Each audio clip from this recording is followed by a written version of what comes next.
King wants the one-timer. Sherbinen tried to go in front of the net, went off his skates to Dempsey. Once again, here's Michael King. Dempsey walking in, fakes it, takes it, scores! I believe this goal will be Connor Dempsey's, but credit Seb Lloyd with providing the screen in front of the net.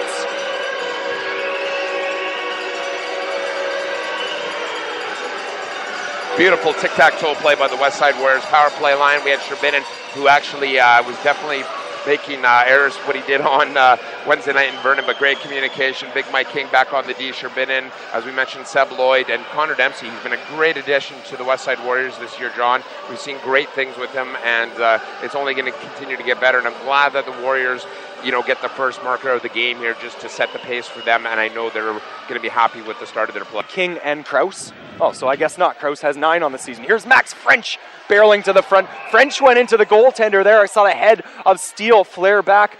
French is probably going to, plead that he was pushed in by Jacob Reichert, but I don't think that's going to be the verdict. I would imagine this will be goaltender interference to Max French, or are they going to take them both off? No, it's going to be just the defenseman, Jacob Reichert. Centennials won't like that decision. Here's McIntosh. Looking up ice, his shot off the stick of Reichert, but it does get out to the neutral zone. Now LeBrun pokes it deep, and McIntosh finds it once again. The former Woodstock slammer slides it ahead to Blondelay, now into the skates of Lloyd, who corralled that one well. Seb Lloyd trying to get to the net, backhands it in front, they score! Steinke's first of the season!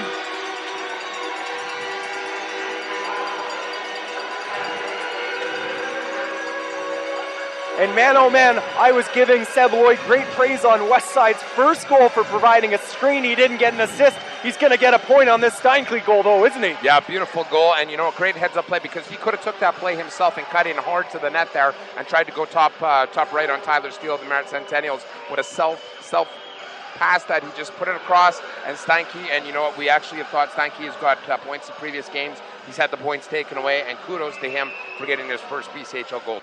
Unreal confidence. Unreal. Just went in. It was almost like a Malkin move there, John. That's where I would classify it. Very smooth and silky. Vanderhook scores! Right off a face-off. It's on the tee. There's the Richard Vanderhook. The Warriors were so excited to acquire. What a laser beam. Laser beam. That's where Mama keeps the cookies, John. Top right corner. Can't be happier than that. And I think, as we mentioned, the confidence for assistant captain Richard Vanderhook of the Westside Warriors, that's what he needed to get the things going. And I'm just watching and looking over here at assistant coach Brandon West. He's got a big smile on his face. So I think the word there was, holy, did Vanderhook ever uncork that one?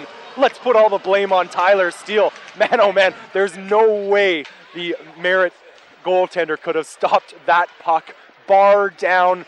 An absolute howitzer from Richard Vanderhook. Tack back to the point for Brandon File. Mac-Tack once again at the top of the right circle. Down low for Evan Stack. To the point for File.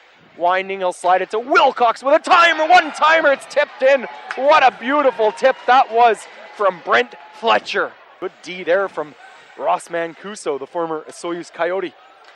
Mancuso passes right up Broadway for Bruce. He couldn't corral it. Sherbinen finds it. Makes a little fake and finds some time. Sherbinen played it ahead to Burge, but Sherbinen had his wheels going, so Burge gives it back. Sherbinen tries to shoot loose. Puck in the Merritt crease. Nobody can find it for Westside. No!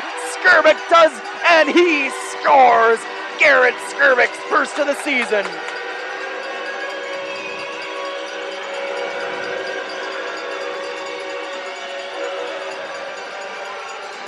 Excellent play, excellent read, great patience, John. We have to mention patience on the play. Went 5-hole on Tyler Steele, didn't have a chance on the play. And I guess you could kind of say tonight's almost about rookies, with Steinke getting his first, Skribic getting his first goal. It's a one-up on these guys, and kudos to them, because they are working hard. They are outplaying the Merritt Cents at this point in the game here. I will say on the last play, Sakila and Stack definitely impressed me right out of the gate at the start of the third period. Good start. They were flying, but the Warriors' patience and communication has put them up 4-1 with 17:25 left in the third period. Now that was a scramble in the goal mouth, so it may be unassisted. We'll have to wait for the announcement. Here it comes from Wayne Moore.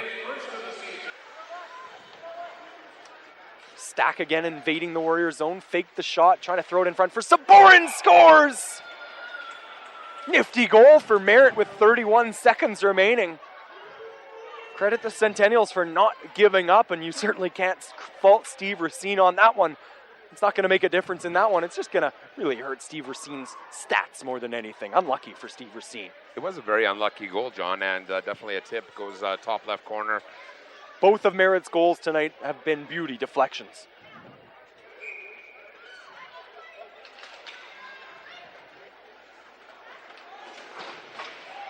Half a minute remaining in this one. Here's a chance for McKinnon. Slides it to Blondelay. Scores.